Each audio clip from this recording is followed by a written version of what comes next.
Fais pas de bêtisier à la fin.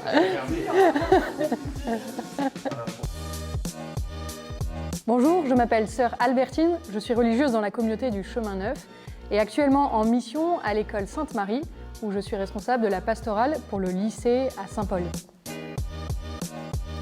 La pastorale, c'est toutes les activités facultatives qui sont proposées autour de l'apprentissage et de la pratique de la foi chrétienne.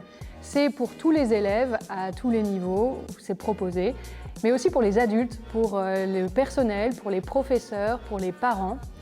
Donc il y a les temps liturgiques, les temps de prière qui sont proposés dans chacun des sites.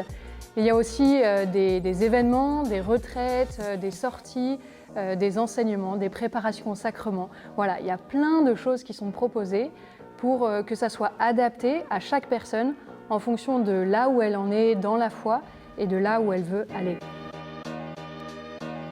Ce qu'on propose à la pastorale pour les lycéens peut se résumer en deux parties. La première, c'est un temps fort qu'on essaie de proposer à tous les niveaux.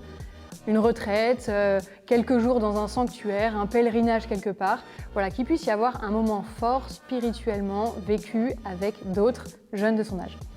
Et la deuxième partie, c'est plus dans le quotidien. Les temps de prière, la préparation au sacrement, des enseignements, pouvoir rencontrer un adulte et partager ses questions.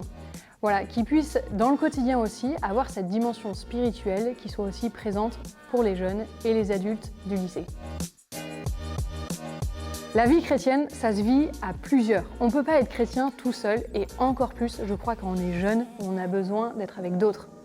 Cette salle pastorale, elle a ce but, avoir un lieu qui change un petit peu d'une salle de classe, où les jeunes peuvent se retrouver dans un lieu convivial, où ils se sentent bien, où ils puissent goûter à cette vie fraternelle et partager ces temps pastoraux dans une salle commune.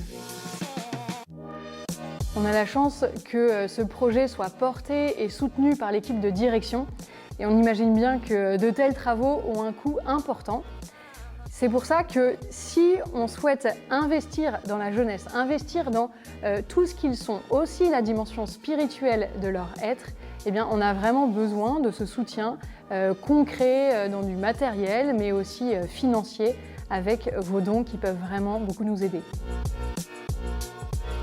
Souvent, on dit que la jeunesse, c'est l'avenir de l'Église. Et c'est pas totalement vrai, parce que la jeunesse, c'est aussi le présent de l'Église. Donc, si vous voulez soutenir ce présent de l'Église dans cette jeunesse, eh bien, on a vraiment besoin de vous. Donc, merci d'avance pour votre soutien.